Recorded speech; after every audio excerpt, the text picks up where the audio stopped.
यहाँ पर हम 9th क्लास चैप्टर 4 शुरू करते हैं, डिस्क्राइबिंग मोशन अराउंड अस। हमारी डेली लाइफ में हमें हर जगह मोशन देखने को मिलती है, जैसे मूविंग व्हीकल्स, फ्लाइंग बर्ड्स और रोटेटिंग प्लैनेट्स।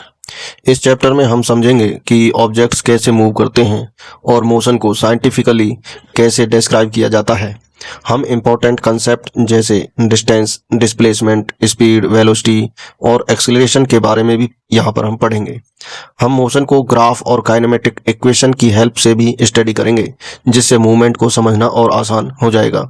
इस चैप्टर के एंड तक आप स्ट्रेट लाइन मोशन और सर्कुलर मोशन को क्लियरली और प्रैक्टिकल समझ पाओगे। नेचर में हर चीज मोशन में है, चाहे मैसिव एस्ट्रोनॉमिकल ऑब्जेक्ट्स हों या सब एटॉमिक पार्टिकल्स हों। नेचर में मोशन की बहुत वैरायटी देखने को मिलती है, जैसे बटरफ्लाई का उड़ना, स्नेक का स्लीथर करना, हेयर्स का जंप करना और हॉर्सेस का दौड़ना, क्लाइंबर्स की टेंड्रिल का सपोर्ट के अराउंड लपटना और फ्लाई ट्रैप्स का क्लोज होना, सनलाइट में डस्ट पार्टिकल्स का डांस करना, एयर में स्मोक पार्टिकल्स का मूव करना, ओशियन टाइड का राइज और फॉल होना और क्लाउड्स का गैदर होना, इकट्ठा होना। नेचर का मोशन ही अमेजिंग है, लेकिन हम इतनी डिफरेंट और कॉम्प्लेक्स मोशन को कैसे स्टडी करते हैं।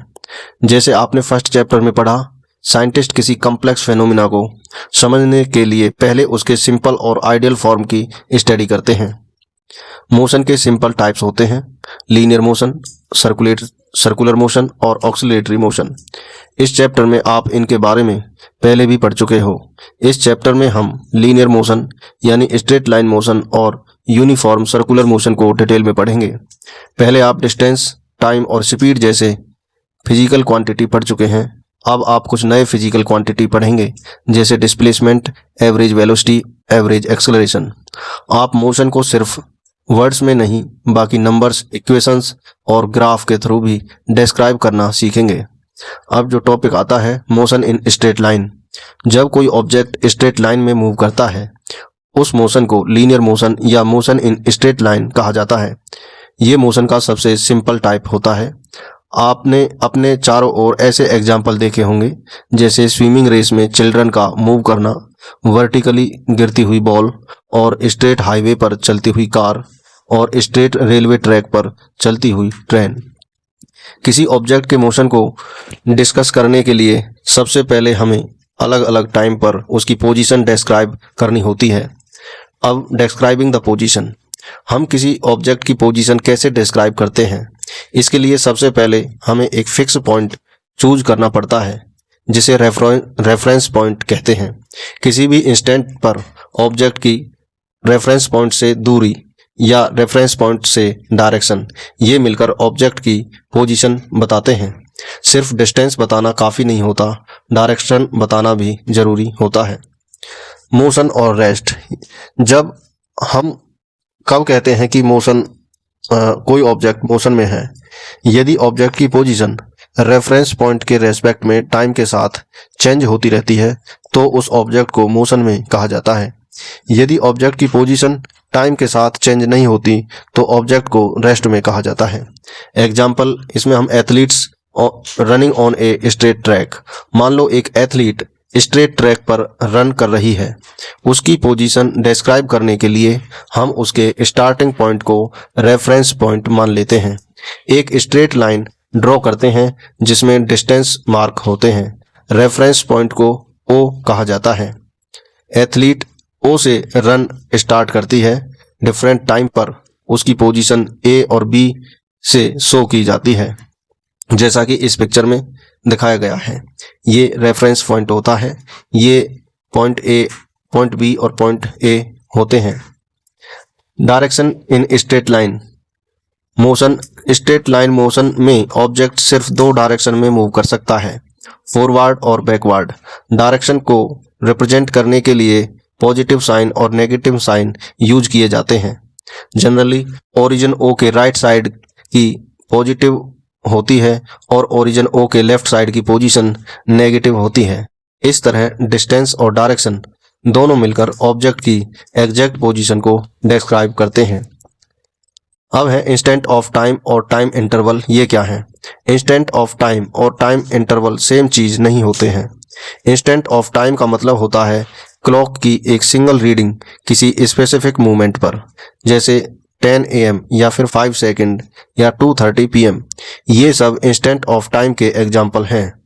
दूसरी तरफ टाइम इंटरवल का मतलब होता है दो इंस्टेंट के बीच का टाइम ड्यूरेशन, यानी क्लॉक की दो रीडिंग्स के बीच का डिफरेंस क्या होता है। जैसे 10 बजे से 10:10 के बीच का टाइम ड्यूरेशन यानी 10 मिनट, 5 सेकंड से 15 सेकंड मीन्स 10 सेकंड। ये टाइम इंटरवल के एग्जाम्पल हैं। अब बात करते हैं फिजिकल क्वांटिटीज, स्केलर और वेक्टर। ये क्या है?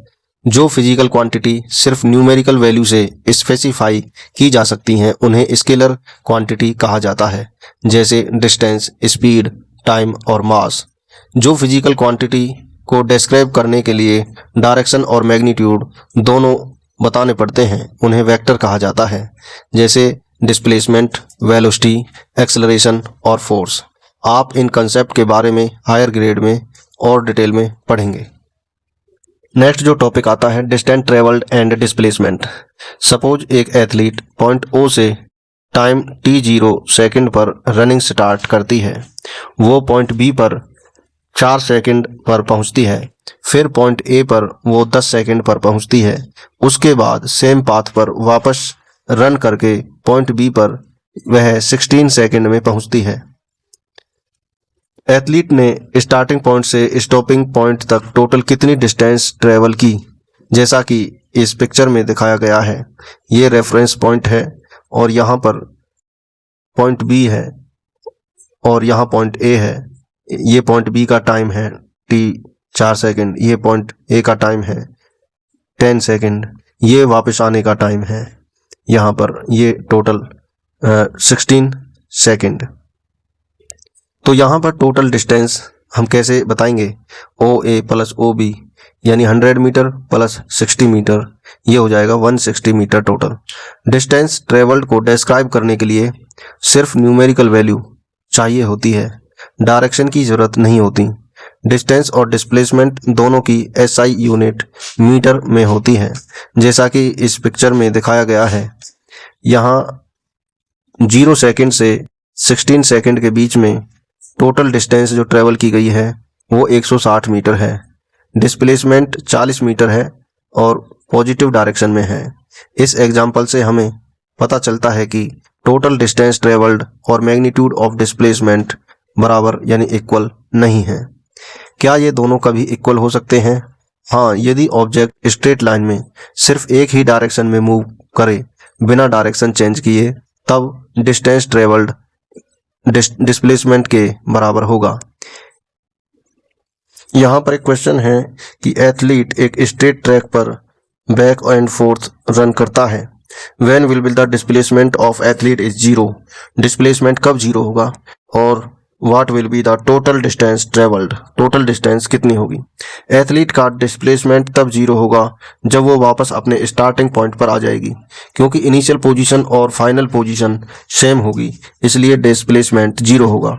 टोटल डिस्टेंस ट्रेवल्ड पूरे पाथ का यदि निकालें तो सभी का जोड़ होगा। यदि एथलीट O से A तक जाए तो 100 मीटर और A से वापस O पर आए तो 100 मीटर। इसका मतलब टोटल डिस्टेंस ट्रेवल्ड हो जाएगा 200 मीटर। एक यहाँ पर दूसरा क्वेश्चन जो आता है, fuel use up in the vehicle depend on which of the following. Fuel जो यूज होता है वो टोटल डिस्टेंस ट्रेवल्ड पर डिपेंड करता है या डिस्प्लेसमेंट पर? Fuel consumption total distance travelled पर डिपेंड करता है, डिस्प्लेसमेंट पर नहीं, क्योंकि व्हीकल जितनी ज़्यादा डिस्टेंस ट्रेवल करेगा उतना ज़्यादा फ्यूल यूज होगा। डिस्प्लेसमेंट सिर्फ इनिशियल और फाइनल पोजीशन के बीच की सबसे छोटी डिस्टेंस के बारे में बताता है। यदि व्हीकल राउंड ट्रिप करके उसी पॉइंट पर वापस आ जाए तो उस समय डिस्प्लेसमेंट 0 होगा, लेकिन उसके लिए फ्यूल कंज्यूम होगा। एक बॉल ट्रैक पर रोल डाउन करके नीचे आती है, जैसा इस पिक्चर में दिखाया गया है। क्या इसका मोशन स्ट्रेट लाइन मोशन है? यदि बॉल का स्टार्टिंग पॉइंट O ओरिजिन माना जाए, तो क्या ओ से लेकर डी तक के मोशन की हॉरिजॉन्टल लाइन से शो किया जा सकता है? क्या टोटल डिस्टेंस ट्रेवल्ड और magnitude of displacement position A, B, C और डी पर इक्वल होंगी या फिर अलग? यदि इंक्लाइन ट्रैक स्ट्रेट है तो बॉल का मोशन स्ट्रेट लाइन मोशन होगा, लेकिन क्योंकि मोशन इंक्लाइन डायरेक्शन में हो रहा है, इसे हॉरिजॉन्टल लाइन पर डायरेक्टली शो नहीं किया जा सकता। ट्रैक की डायरेक्शन के अलोंग लाइन ड्रॉ करनी होगी।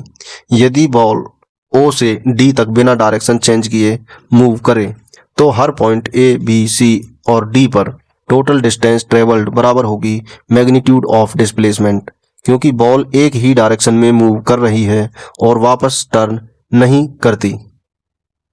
Concept of speed. किसी ऑब्जेक्ट की स्पीड को डिफाइन किया जाता है as distance travelled divided by time taken, यानी speed is equal to distance travelled upon time taken. ये कंसेप्ट बहुत पुराना है और एंशियंट इंडिया में भी वेल एस्टेब्लिश्ड था।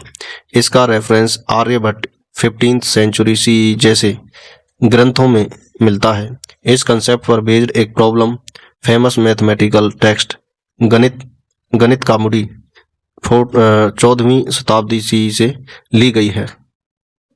Next, average speed and average velocity. आप पहले भी एवरेज स्पीड के बारे में पढ़ चुके हैं। ये बताता है कि कोई ऑब्जेक्ट कितना फास्ट या स्लो मूव कर रहा है। एवरेज स्पीड किसी ऑब्जेक्ट के टोटल डिस्टेंस ट्रेवल्ड को उस टाइम इंटरवल से डिवाइड करके निकाला जाता है जिसमें वो डिस्टेंस कवर की गई हो।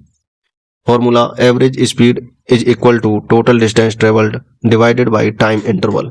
क्योंकि डिस्टेंस के पास डायरेक्शन नहीं होती, सिर्फ न्यूमेरिकल वैल्यू होती है, इसलिए एवरेज स्पीड के पास भी डायरेक्शन नहीं होती, इसके पास सिर्फ मैग्नीट्यूड होता है। अगर कोई ऑब्जेक्ट स्ट्रेट लाइन में मूव करते हुए equal distance equal interval of time में कवर करता है हर पॉसिबल टाइम इंटरवल के लिए, तो उस मोशन को uniform motion in straight line कहते हैं। इस केस में ऑब्जेक्ट कांस्टेंट स्पीड से मूव करता है। दूसरी तरफ यदि कोई object equal interval of time में अनइक्वल डिस्टेंस कवर करता है तो मोशन को non uniform motion in straight line कहते हैं। इस केस में ऑब्जेक्ट इंक्रीज स्पीड से मूव कर सकता है या फिर डिक्रीज स्पीड से मूव कर सकता है या दोनों का कॉम्बिनेशन हो सकता है। यदि सक्सेसिव टाइम इंटरवल में डिस्टेंस बढ़ रही है, इसका मतलब स्पीड इंक्रीज हो रही है। यहाँ पर हम एक एग्जांपल देखते हैं। दो पोस्टमैन एक दूसरे की तरफ वॉक करना स्टार्ट करते हैं। उनके बीच डिस्टेंस 210 योजना है। योजना एंशियंट इंडिया का एक डिस्टेंट यूनिट है। फर्स्ट पोस्टमैन 9 योजना पर डे चलता है और दूसरा पोस्टमैन 5 योजनाज पर डे चलता है। फाइंड करो कि वो कितने दिन में एक दूसरे से मिलेंगे। एक दिन में टोटल डिस्टेंस जो कवर वो करेंगे वो 14 योजना पर डे के हिसाब से करेंगे। दोनों को मिलने के लिए टोटल 210 योजना कवर करनी है और उनके लिए जो टाइम टेकन है 210 डिवाइडेड बाई 14 यानी 15 डेज। इसलिए दोनों पोस्टमैन 15 दिन बाद मिलेंगे। फर्स्ट पोस्टमैन 135 योजनाज कवर करेगा और सेकंड पोस्टमैन 75 योजनाज कवर करेगा। नेक्स्ट जो आता है नीड ऑफ वेलोसिटी। स्पीड हमें बताती है कि ऑब्जेक्ट कितनी फास्ट मूव कर रहा है, लेकिन डायरेक्शन के बारे में कोई इंफॉर्मेशन नहीं देती। कई सिचुएशन में स्पीड के साथ डायरेक्शन भी जानना जरूरी होता है, स्पेशली रियल वर्ल्ड मोशन में। इसलिए हम एक और फिजिकल क्वांटिटी डिफाइन करते हैं, एवरेज वेलोसिटी। एवरेज वेलोसिटी बताती है कि ऑब्जेक्ट की पोजीशन कितनी फास्ट चेंज हो रही है और किस डायरेक्शन में चेंज हो रही है। किसी ऑब्जेक्ट की एवरेज वेलोसिटी किसी टाइम इंटरवल में उसके चेंज इन पोजीशन यानी डिस्प्लेसमेंट को उस टाइम इंटरवल से डिवाइड करके निकाला जाता है। Formula average velocity is equal to change in position यानी डिस्प्लेसमेंट अपॉन टाइम इंटरवल। यदि एवरेज वेलोसिटी को VAV से, डिस्प्लेसमेंट को S से और टाइम इंटरवल को T से डिनोट करें तो फॉर्मूला होता है average velocity is equal to S upon T displacement upon time. Average velocity express करते समय मैग्नीट्यूड और डायरेक्शन दोनों बताने पड़ते हैं। स्ट्रेट लाइन मोशन में वेलोसिटी की डायरेक्शन डिस्प्लेसमेंट की डायरेक्शन के सेम होती है। डायरेक्शन को पॉजिटिव और नेगेटिव साइन से शो करते हैं। एसआई यूनिट की बात करें, एवरेज स्पीड और एवरेज वेलोसिटी दोनों की एसआई यूनिट सेम होती है, मीटर पर सेकंड। ये कॉमनली किलोमीटर पर आवर में भी मेजर होती है। रेट ऑफ चेंज, जब हमें देखना हो कि कोई फिजिकल क्वांटिटी कितनी फास्ट चेंज हो रही है, तब हम रेट ऑफ चेंज यूज करते हैं। Rate of change is equal to change in quantity upon change in time. Average velocity भी एक रेट ऑफ चेंज है, क्योंकि ये बताती है कि पोजीशन टाइम के रेस्पेक्ट में कितनी फास्ट चेंज हो रही है। इसलिए एवरेज वेलोसिटी को average rate of change of position with respect to time भी कह सकते हैं। यहाँ पर एक एग्जाम्पल देखते हैं। सारंग स्विमिंग पूल के एक एंड से दूसरे एंड तक और वापस आने में 50 सेकंड लेता है। अब इसकी एवरेज स्पीड और एवरेज वेलोसिटी फाइंड करो। तो यहाँ पर total distance travelled in 50 second बराबर है 50 मीटर। डिस्प्लेसमेंट 50 सेकंड में इसका है 0, क्योंकि सारंग स्टार्टिंग पॉइंट पर वापस आ गया, इसलिए एवरेज स्पीड बराबर टोटल डिस्टेंस अपॉन टाइम यानी 1 मीटर पर सेकंड। एवरेज वेलोसिटी का मतलब डिस्प्लेसमेंट ओवर टाइम, यहाँ पर डिस्प्लेसमेंट 0 और टाइम 50 सेकंड, तो इसका हो जाएगा एवरेज वेलोसिटी 0 मीटर प्रति सेकंड। इस 50 सेकंड के इंटरवल में सारंग की एवरेज स्पीड जो आती है 1 मीटर प्रति सेकंड और एवरेज वेलोसिटी जो आती है 0 मीटर प्रति सेकंड। ये एग्जाम्पल क्लियरली दिखाता है कि एवरेज स्पीड और एवरेज वेलोसिटी सेम नहीं होते। यदि डिस्प्लेसमेंट 0 हो तो एवरेज वेलोसिटी भी 0 होगी, चाहे ऑब्जेक्ट ने डिस्टेंस ट्रेवल की हो। Average velocity at a particular instant, ये क्या होता है? Average velocity at a particular instant, किसी ऑब्जेक्ट की एवरेज वेलोसिटी एक बड़े टाइम इंटरवल के लिए उस ऑब्जेक्ट की किसी पर्टिकुलर इंस्टेंट पर वेलोसिटी से अलग हो सकती है। इस चैप्टर में हम वेलोसिटी वर्ड का यूज ऑब्जेक्ट की velocity at a particular instant के लिए करेंगे। किसी ऑब्जेक्ट की वेलोसिटी कांस्टेंट हो सकती है या टाइम के साथ चेंज हो सकती है। अब सवाल है वेलोसिटी के चेंज को कैसे एक्सप्रेस करें। एक फैमिली रोड ट्रिप के दौरान आप 200 किलोमीटर नॉर्थ डायरेक्शन में 3 घंटे तक ड्राइव करते हो। उसके बाद आप 200 किलोमीटर साउथ डायरेक्शन में 2 घंटे तक ड्राइव करते हैं। पूरी ट्रिप के लिए एवरेज स्पीड और एवरेज वेलोसिटी पता करो। तो यहाँ पर हम ये एक एग्जाम्पल है, इसके द्वारा हम दोबारा एवरेज स्पीड और एवरेज वेलोसिटी को समझेंगे। यहाँ पर फर्स्ट ट्रिप में डिस्टेंस है नॉर्थ में 200 किलोमीटर और समय जो लिया गया है 3 घंटे। सेकंड ट्रिप में साउथ में 200 किलोमीटर और टाइम लिया है यहाँ पर 2 घंटे। तो टोटल डिस्टेंस यहाँ पर हो जाएगी 400 किलोमीटर और टोटल टाइम हो जाएगा 5 घंटे। तो एवरेज स्पीड जो आएगी total distance upon total time, इसका मतलब 80 किलोमीटर पर आवर। यदि अब डिस्प्लेसमेंट की बात करें, आप 200 किलोमीटर नॉर्थ में गए और फिर 200 किलोमीटर साउथ में वापस आ गए, तो फाइनल पोजीशन बराबर है स्टार्टिंग पोजीशन से। इसका मतलब यहाँ पर डिस्प्लेसमेंट आपका हुआ 0 किलोमीटर। एवरेज वेलोसिटी कैसे निकालेंगे? तो डिस्प्लेसमेंट अपॉन टोटल टाइम, तो ये आ गया 0 किलोमीटर पर आवर। तो यहाँ पर जो आंसर है एवरेज स्पीड आती है 80 किलोमीटर पर आवर और एवरेज वेलोसिटी आती है 0 किलोमीटर पर आवर। अब यहाँ पर कुछ कंडीशन बेस्ड क्वेश्चन देखते हैं कि किस कंडीशन में किसी ऑब्जेक्ट की मैग्नीट्यूड ऑफ एवरेज वेलोसिटी उसकी एवरेज स्पीड से बराबर होती है। मैग्नीट्यूड ऑफ एवरेज वेलोसिटी और एवरेज स्पीड तब बराबर होती हैं जब ऑब्जेक्ट स्ट्रेट लाइन में मूव करता है, सिर्फ एक डायरेक्शन में मूव करता है और डायरेक्शन चेंज नहीं करता है। इस केस में डिस्टेंस ट्रेवल्ड बराबर रहती है डिस्प्लेसमेंट के, इसलिए average speed is equal to magnitude of average velocity.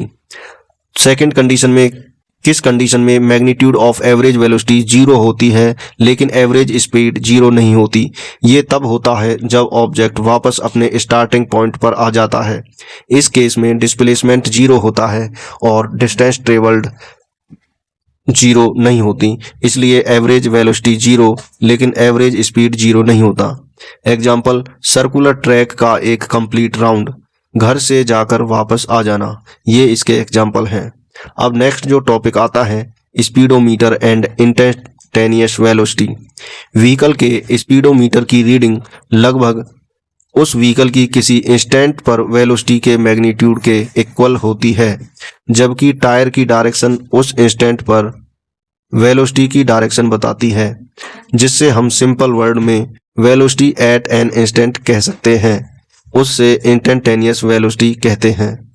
जैसे जैसे किसी इंस्टेंट के अराउंड टाइम इंटरवल को प्रोग्रेसिवली छोटा करके जाते हैं, यानी छोटा करते जाते हैं, तो एवरेज वेलोसिटी का चेंज भी छोटा हो जाता है। यानी टाइम इंटरवल जितना छोटा होगा, एवरेज वेलोसिटी उतनी ही एक्चुअल वेलोसिटी से क्लोज होगी। जब टाइम इंटरवल इनफाइनाइटसिमली स्मॉल हो जाता है, यानी बहुत छोटा हो जाता है, तब एवरेज वेलोसिटी एक फिक्स्ड वैल्यू के क्लोज पहुंच जाती है। इस फिक्स्ड वैल्यू को इंस्टेंटेनियस वेलोसिटी कहते हैं। आप इस फिजिकल क्वांटिटी के बारे में हायर ग्रेड में और डिटेल में पढ़ेंगे। Average acceleration. जब आप किसी व्हीकल में बैठे होते हैं और व्हीकल अचानक से रेस्ट से मूव करता है, तो आपको एक झटका फील होता है। उसी प्रकार जब मूविंग व्हीकल अचानक स्टॉप होता है, तब भी एक झटका जैसा फील होता है। ये दोनों सिचुएशन वेलोसिटी के चेंज को शो करती हैं। अगर हमें दो अलग अलग इंस्टेंट पर वेलोसिटी पता हो, तो हम वेलोसिटी का चेंज फाइंड कर सकते हैं। अब हम एक नई फिजिकल क्वांटिटी पढ़ेंगे, एवरेज एक्सेलरेशन। किसी ऑब्जेक्ट का एवरेज एक्सेलरेशन किसी टाइम इंटरवल में उसकी चेंज इन वेलोसिटी को टाइम इंटरवल से डिवाइड करके निकाला जाता है। तब average acceleration is equal to change in velocity upon time interval. या एवरेज एक्सेलरेशन को हम चेंज इन वेलोसिटी का मतलब final velocity minus initial velocity को टाइम इंटरवल से डिवाइड करते हैं। यदि इनिशियल वेलोसिटी को u से और फाइनल वेलोसिटी को v से, टाइम को इनिशियल टाइम को t1 और इनिशियल फाइनल टाइम को t2 से डिनोट करें, तो average acceleration v minus you upon t2 minus t1 आता है। एवरेज एक्सेलरेशन की SI यूनिट मीटर पर सेकंड स्क्वायर होती है। डिस्प्लेसमेंट और वेलोसिटी की तरह एक्सेलरेशन के भी मैग्नीट्यूड और डायरेक्शन होते हैं, दोनों स्पेसिफाई करने पड़ते हैं। स्ट्रेट लाइन मोशन में यदि वेलोसिटी का मैग्नीट्यूड इंक्रीज हो रहा है, एक्सेलरेशन वेलोसिटी की डायरेक्शन में होता है। यदि वेलोसिटी का मैग्नीट्यूड घट रहा है, तो एक्सेलरेशन वेलोसिटी का अपोजिट डायरेक्शन में होता है। तो एवरेज एक्सेलरेशन वेलोसिटी के मैग्नीट्यूड के चेंज से, डायरेक्शन के चेंज से, या दोनों से हो सकता है। आगे हम ऐसा एग्जाम्पल भी देखेंगे जहां स्पीड कांस्टेंट होगी, लेकिन डायरेक्शन चेंज होने की वजह से एक्सेलरेशन होगा। यहां पर हम एक एग्जाम्पल देखते हैं। एक बस स्ट्रेट हाईवे पर 36 किलोमीटर पर आवर की वेलोसिटी से मूव कर रही है। ड्राइवर 10 सेकंड के लिए एक्सेलरेटर दबाता है और बस की वेलोसिटी 54 किलोमीटर पर आवर हो जाती है। कुछ टाइम तक बस कांस्टेंट वेलोसिटी से चलती है। फिर ड्राइवर रोड पर ऑब्स्टेकल देखता है और वह ब्रेक दबाता है। मात्र 5 सेकंड में बस रुक जाती है, स्टॉप हो जाती है। अब इसका एक्सेलरेटर प्रेस करने पर एवरेज एक्सेलरेशन और ब्रेक दबाने पर एवरेज एक्सेलरेशन क्या आता है। एक्सेलरेटर प्रेस्ड इनिशियल वेलोसिटी की जो दे रखी है 36 किलोमीटर पर आवर और final velocity 54 kilometre per hour. यहाँ पर हम इसको मीटर पर सेकंड में दिखाएं तो ये हो जाएगा 10 मीटर प्रति सेकंड और ये हो जाएगा 15 मीटर प्रति सेकंड। टाइम डिफरेंस यहाँ पर 10 सेकंड आएगा। फॉर्मूला एवरेज एक्सेलरेशन का final velocity minus initial velocity upon time taken, तो ये आ जाएगा 0.5 मीटर पर सेकंड स्क्वायर। क्योंकि बस की वेलोसिटी इंक्रीज हो रही है, एक्सेलरेशन वेलोसिटी की डायरेक्शन में होगा। अब यदि ब्रेक दबाते हैं तब एक्सेलरेशन कितना आता है, तो इनिशियल वेलोसिटी यहाँ पर 15 मीटर पर सेकंड और फाइनल वेलोसिटी जब बस रुक जाती है तो 0 मीटर प्रति सेकंड। लेकिन टाइम कितने लेती है रुकने में, तो वो लेती है 5 सेकंड। तो एवरेज एक्सेलरेशन जब निकालेंगे तो v minus you over T, v यहाँ पर 0 और 15, तो ये आती है -3 मीटर पर सेकंड स्क्वायर। नेगेटिव साइन बताता है कि एक्सेलरेशन वेलोसिटी के अपोजिट डायरेक्शन में काम करता है क्योंकि बस की वेलोसिटी घट रही है। अब बात करते हैं कांस्टेंट एक्सेलरेशन की। डिफरेंट टाइम इंटरवल में एवरेज एक्सेलरेशन कांस्टेंट भी हो सकता है, चेंजिंग भी हो सकता है। यदि स्ट्रेट लाइन मोशन में वेलोसिटी इक्वल अमाउंट से इक्वल टाइम इंटरवल में इंक्रीज या डिक्रीज हो तो एक्सेलरेशन कांस्टेंट होता है। एक्सेलरेशन कंसेप्ट: एक ऑब्जेक्ट बहुत फास्ट मूव कर सकता है और फिर भी उसका एक्सेलरेशन जीरो हो सकता है। एक्सेलरेशन इस बात पर डिपेंड नहीं करता कि ऑब्जेक्ट कितनी फास्ट मूव कर रहा है, ये डिपेंड करता है कि ऑब्जेक्ट की वेलोसिटी कितनी क्विकली चेंज हो रही है। यानी यदि वेलोसिटी चेंज हो रही हो तो एक्सेलरेशन जीरो होगा। यदि वेलोसिटी चेंज नहीं हो रही है तो एक्सेलरेशन जीरो होगा। एग्जाम्पल के तौर पर एक बस स्ट्रेट हाईवे पर कांस्टेंट वेलोसिटी से मूव कर रही है। इस केस में बस का एक्सेलरेशन जीरो होगा। ये बात तब भी ट्रू है जब बस बहुत हाई स्पीड से मूव कर रही हो। ये एग्जाम्पल भी एवरेज एक्सेलरेशन से जुड़ा है। जब कोई ऑब्जेक्ट हाइट से ड्रॉप किया जाता है तो वो vertically downward straight path follow करता है। नीचे आते वक्त उसकी वेलोसिटी बढ़ती जाती है। अलग अलग सक्सेसिव 1 सेकेंड इंटरवल में एवरेज एक्सेलरेशन फाइंड करते हैं। यहाँ पर हर सेकंड बाद उसकी जो वेलोसिटी है वो बढ़ रही है। सबसे पहले 0, फिर 9.8, फिर 19.6, 29.4 और 39.2 यानी 4 सेकंड बाद। तो यहाँ पर बिटवीन 0 सेकंड और 1 सेकंड के बीच में चेंज इन वेलोसिटी जो होगी 9.8 माइनस 0 और अपॉन टाइम डिफरेंस होगा जो 1, तो 9.8 मीटर पर सेकेंड स्क्वायर।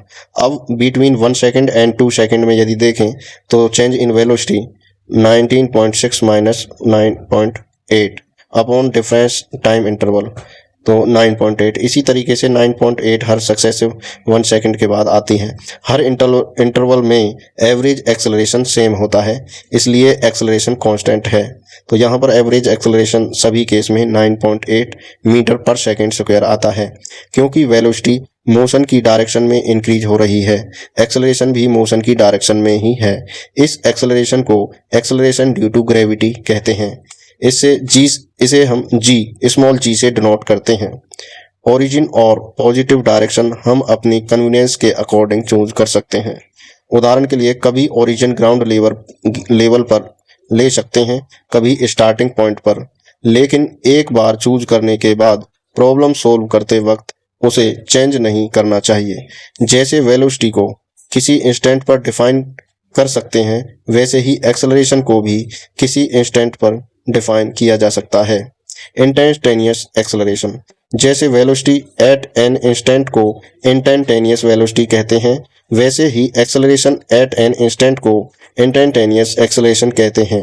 आप इस कंसेप्ट के बारे में हायर क्लास में और डिटेल से पढ़ेंगे। ग्राफिकल रिप्रेजेंटेशन ऑफ मोशन को रिप्रेजेंट करने का एक यूजफुल वे ग्राफिकल रिप्रेजेंटेशन है। ग्राफ हमें विजुअली दिखाता है कि पोजीशन टाइम के साथ कैसे चेंज हो रही है, वेलोसिटी टाइम के साथ कैसे चेंज हो रही है, एक्सेलरेशन टाइम के साथ कैसे चेंज हो रहा है। ग्राफ की हेल्प से हम दो ऑब्जेक्ट के मोशन को कंपेयर कर सकते हैं, फिजिकल क्वांटिटीज कैलकुलेट कर सकते हैं, आइडेंटिफाई कर सकते हैं कि मोशन यूनिफॉर्म है या नॉन यूनिफॉर्म। जैसे आप मैथमेटिक्स में पढ़ चुके हो, ग्राफ अलग अलग फॉर्म में होते हैं और हर ग्राफ अलग अलग टाइप के डाटा को रिप्रेजेंट करता है। मोशन को डिस्क्राइब करने के लिए हम ग्राफ का यूज करेंगे, जिसमें एक फिजिकल क्वांटिटी जैसे पोजीशन, वेलोसिटी, एक्सेलरेशन को और दूसरी क्वांटिटी जैसे टाइम के रेस्पेक्ट में शो किया जाता है। अब हम मोशन के लिए लाइन ग्राफ को प्लॉट और इंटरप्रेट करना सीखेंगे। प्लॉटिंग ए ग्राफ प्लॉट करने के लिए हम नीचे दी गई टेबल के डाटा का यूज करेंगे, जो एक व्हीकल के स्ट्रेट रोड पर मोशन को शो करता है। इसमें टाइम और पोजीशन दो चीज़ें दिखाई गई हैं। 0 सेकंड में जो पोजीशन है 0 मीटर, 1 सेकंड में 20 मीटर, 2 सेकंड में पोजीशन 40 मीटर। इसी तरीके से विद रेस्पेक्ट टाइम पोजीशन बदलती रहती है। स्टेप फर्स्ट में एक ग्राफ पेपर लेंगे और ग्राफ पेपर पर छोटे छोटे स्क्वायर में डिवाइड होता है, जिसकी हेल्प से डाटा एक्यूरेटली प्लॉट करना आसान हो जाता है। ग्राफ पेपर पर दो लाइन ड्रॉ करो जो एक दूसरे के परपेंडिकुलर हो। जहां दोनों लाइन इंटरसेक्ट करती हैं उसे ओरिजिन यानी ओ कहते हैं। यहाँ पर ये इस ग्राफ में ये ओ रहता है और ये दो लाइन जो वाई की तरफ और एक्स की तरफ जाती हैं। हॉरिजॉन्टल लाइन ओ एक्स जिसे एक्स एक्सिस भी कहते हैं और वर्टिकल लाइन ओ वाई जिसे वाई एक्सिस कहते हैं। अब डिसाइड करो कि कौन सी क्वांटिटी किस एक्सिस पर शो करनी है। टेबल 4.3 के डाटा के हिसाब से टाइम को एक्स एक्सिस और पोजीशन को वाई एक्सिस पर करते हैं। अब दोनों क्वांटिटी के लिए सूटेबल स्केल सिलेक्ट करो। स्केल ऐसा होना चाहिए कि डाटा ग्राफ पेपर पर आसानी से प्रॉपरली फिट हो जाए। उदाहरण के लिए एक्स एक्सिस में 5 डिवीजन्स और वाई एक्सिस में 5 डिवीजन्स जो 1 सेकंड और 20 मीटर को दिखाएंगे। ट्रोजन स्केल का यूज करके वैल्यू मार्क करते हैं। एक्स एक्सिस पर 1 सेकंड, 2 सेकंड, 3 सेकंड और वाई एक्सिस पर 20 मीटर, 40 मीटर और 60 मीटर। अब ग्राफ पेपर पर पॉइंट प्लॉट करना स्टार्ट करो जो टेबल 4.3 के टाइम और पोजीशन वैल्यू को रिप्रेजेंट करते हैं। टेबल 4.3 के हिसाब से टाइम 0 सेकंड, पोजीशन 0 इस पॉइंट को ग्राफ पर ओरिजिन से रिप्रेजेंट करते हैं। जैसे टाइम 1 सेकंड होता है तो पोजीशन 20 मीटर। इस पॉइंट को प्लॉट करने के लिए एक्स एक्सिस पर 1 सेकंड लोकेट करो और वहां पर वाई एक्सिस के पैरेलल एक लाइन ड्रॉ करो। वाई एक्सिस पर 20 मीटर में लोकेट करो। वहां से एक्स एक्सिस के पैरेलल एक लाइन ड्रॉ करो। जहां दोनों लाइन इंटरसेक्ट करेंगी वही पॉइंट ग्राफ पर शो करेगा। Position 20 metre at time 1 second. इस तरह बाकी सभी पॉइंट्स भी प्लॉट करो जो व्हीकल की पोजीशन को डिफरेंट टाइम पर शो करते हैं। जब सारे पॉइंट्स प्लॉट हो जाएं, उन्हें कनेक्ट कर दो। इससे व्हीकल के मोशन का पोजीशन टाइम ग्राफ बन जाएगा। टेबल के डाटा के लिए ग्राफ का एक स्ट्रेट लाइन बनेगा। ये example position time graph plot करने का है। इसी प्रोसेस का यूज करके आप आगे velocity time graph, acceleration time graph भी प्लॉट करना सीखेंगे। एक एग्जांपल देखते हैं। एक व्हीकल रेस्ट से स्टार्ट करता है और धीरे धीरे स्पीड को बढ़ाता रहता है। उसकी पोजीशन और टाइम का डाटा नीचे दिया गया है। इस डाटा के according position time graph plot करना है। डाटा 0 सेकंड में पोजीशन दिखा रखी है 0 मीटर, 2 सेकंड में 1 मीटर, इसी तरीके से आगे भी। तो यहाँ पर स्केल चूज करते हैं। एक्स एक्सिस पर 5 डिवीजन्स बनाते हैं 2 सेकंड के गैप पर। इसी प्रकार वाई एक्सिस पर 5 डिवीजन्स 5 मीटर गैप से। एक्टिविटी 4.3 की सेम प्रोसीजर फॉलो करके व्हीकल की पोजीशन के करस्पेंडिंग सारे पॉइंट्स ग्राफ पर मार्क कर देते हैं। फिगर 4.11c के अपोजिट यहाँ पॉइंट्स स्ट्रेट लाइन पर नहीं आते। इस ग्राफ में यहाँ पर टाइम 2, 4, 6, 8 और यहाँ पर पोजीशन दिखाई गई है। इन पॉइंट्स को जॉइन करने पर एक कर्व बनता है जैसे कि इस ग्राफ में दिखाया गया है। जब आप ग्राफ प्लॉट करना सीख चुके हो तो अब ग्राफ को इंटरप्रेट करना भी सीखते हैं। Position time graph. Position time graph किसी ऑब्जेक्ट के मोशन को रिप्रेजेंट करता है। ये बताता है कि ऑब्जेक्ट की पोजीशन टाइम के साथ कैसे चेंज होती है। आप पहले ही 2 पोजीशन टाइम ग्राफ प्लॉट कर चुके हैं, फिगर 4.11c में और फिगर 4.12 में आप देख सकते हैं। अब सवाल यह है कि इन ग्राफ से मोशन के बारे में क्या इंफॉर्मेशन मिल सकती है। पोजीशन टाइम ग्राफ का शेप मोशन की नेचर को शो करता है। यदि ग्राफ स्ट्रेट लाइन हो तो इसका मतलब ऑब्जेक्ट कांस्टेंट वेलोसिटी से मूव कर रहा है, जैसा कि इस ग्राफ में दिखाया गया है। मतलब मोशन यूनिफॉर्म है। यदि ग्राफ कर्व है इसका मतलब है कि वेलोसिटी कांस्टेंट नहीं है। इस केस में ऑब्जेक्ट की वेलोसिटी बढ़ रही है यानी एक्सेलरेटेड मोशन है, जैसा कि इस ग्राफ में ये कर्व दिखाया गया है। टाइम के साथ साथ पोजीशन जो है वो बढ़ रही है, मोशन बढ़ रही है। पोजीशन टाइम ग्राफ से हम हर इंस्टेंट पर ऑब्जेक्ट की पोजीशन फाइंड कर सकते हैं। लेकिन क्या ग्राफ किसी और फिजिकल क्वांटिटी की इंफॉर्मेशन भी देता है?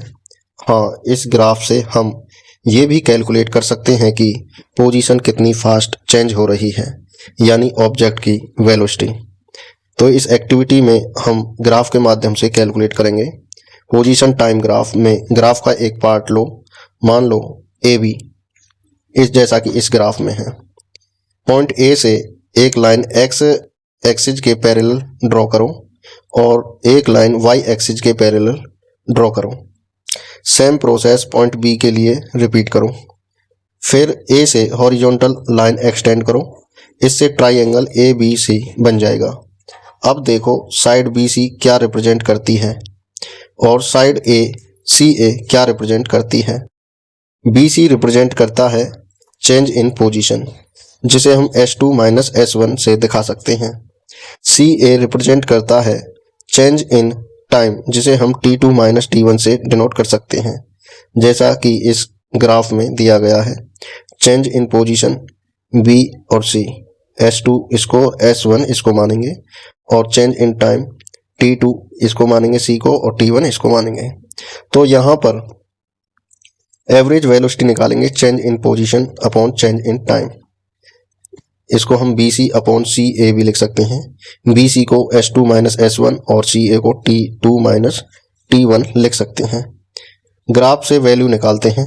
मान लो S1 का मान 40 मीटर, S2 80 मीटर है, जैसा कि इस ग्राफ में दिखाया गया है। ये S2 80 और S1 40। इसी तरीके से T2 और T1 2 सेकेंड और T2 4 सेकेंड, जैसा कि इसमें T1 और T2, यहाँ पे T2 4 सेकेंड और T1 2 सेकेंड, इन दोनों का डिफरेंस 2 सेकेंड हो गया। तो एवरेज वेलोसिटी निकालते हैं। चेंज इन पोजीशन 80 माइनस 40 और change in time 4 second minus 2 second, तो ये आता है 20 मीटर प्रति second. Velocity from time graph. Position time graph से अगर हम ऑब्जेक्ट की पोजीशन दो अलग अलग टाइम पर निकालते हैं तो इक्वेशन का यूज करके हम एवरेज वेलोसिटी कैलकुलेट कर सकते हैं। Geometrically B C upon C A को लाइन ए बी की स्लोप कहते हैं। Slope of a line, slope line की स्टीपनेस को बताता है। ग्राफ का स्लोप हमें वाई एक्सिस पर शोन क्वांटिटी की रेट ऑफ चेंज बताता है with respect to X axis. Position time graph में वाई एक्सिस पोजीशन को और एक्स एक्सिस टाइम को, इसलिए स्लोप बताता है rate of change of position with time is equal to velocity, मतलब पोजीशन टाइम ग्राफ का स्लोप बताता है वेलोसिटी। यहाँ पर एक और एग्जांपल देखते हैं। फिगर 4.15 में दिया ग्राफ व्हीकल के मोशन के बारे में क्या बताता है। व्हीकल की पोजीशन ओरिजिन से 40 मीटर पर है और टाइम के साथ चेंज नहीं हो रही है, क्योंकि ये एक हॉरिजॉन्टल स्ट्रेट लाइन दिखा रही है। इसका मतलब व्हीकल रेस्ट में है और ओरिजिन से 40 मीटर डिस्टेंस पर स्टेशनरी है, यानी रुका हुआ है। पोजीशन टाइम ग्राफ में यदि स्ट्रेट लाइन टाइम एक्सिस के पैरेलल हो तो वो स्टेशनरी ऑब्जेक्ट को रिप्रेजेंट करता है। इस केस में याद रखो ये पोजीशन टाइम ग्राफ है, डिस्टेंस टाइम ग्राफ नहीं। एक और एग्जांपल यहाँ पर हम देखते हैं। दो ऑब्जेक्ट हैं ए और बी।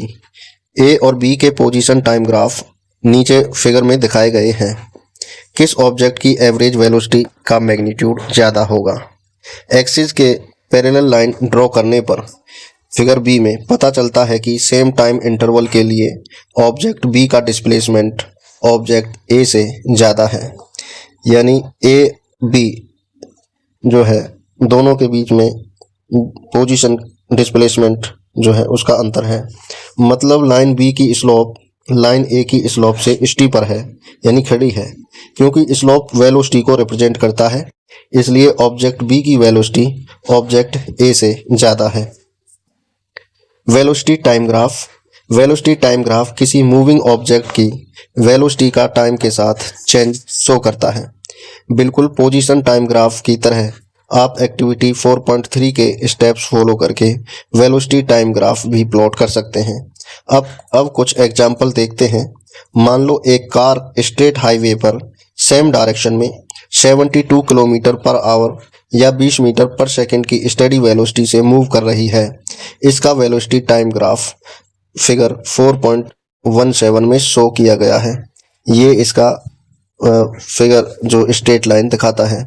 यहाँ पर वेलोसिटी चेंज नहीं होती टाइम के हिसाब से, वेलोसिटी कांस्टेंट रहती है, तो एक्सेलरेशन भी 0 होता है।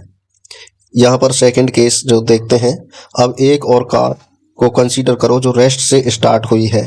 उसकी वेलोसिटी टाइम के साथ बढ़ रही है, जैसा कि फिगर में दिखाया गया है।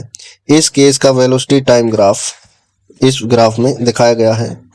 इक्वल इंटरवल ऑफ टाइम में वेलोसिटी बढ़ रही है इक्वल अमाउंट, तो एक्सेलरेशन यहाँ पर कांस्टेंट है और जो डायरेक्शन ऑफ वेलोसिटी में है। केस 3, यहाँ पर वेलोसिटी घटती हुई। अब एक थर्ड कार को कंसीडर करो जो 15.0 मीटर प्रति सेकंड वेलोसिटी से मूव कर रही है। उसकी वेलोसिटी टाइम के साथ घट रही है, जैसा कि इस पिक्चर में दिखाया गया है। इसका वेलोसिटी टाइम ग्राफ एक डिक्लाइनिंग लाइन जो ऊपर से नीचे की तरफ आती है, इस लाइन के द्वारा दिखाया गया है। किस तरीके से इसकी वेलोसिटी घटती है। In equal interval of time velocity equal amount घटती है, एक्सेलरेशन कांस्टेंट है और यह डायरेक्शन ऑफ वेलोसिटी से अपोजिट होता है। Interpretation of velocity time graph. जब कार की वेलोसिटी कांस्टेंट होती है तो वेलोसिटी टाइम ग्राफ एक स्ट्रेट लाइन होता है जो एक्स एक्सिस के समानांतर होता है। इस केस में एक्सेलरेशन 0। यदि velocity time graph straight line हो और अपवर्ड स्लोप शो करे तो इसका मतलब वेलोसिटी कांस्टेंट एक्सेलरेशन के साथ बढ़ रही है। यहाँ एक्सेलरेशन वेलोसिटी की डायरेक्शन में होता है। यदि velocity time graph straight line हो और डाउनवर्ड स्लोप शो करे तो इसका मतलब है वेलोसिटी कांस्टेंट एक्सेलरेशन के साथ घट रही है। यहाँ एक्सेलरेशन वेलोसिटी के अपोजिट डायरेक्शन में होता है।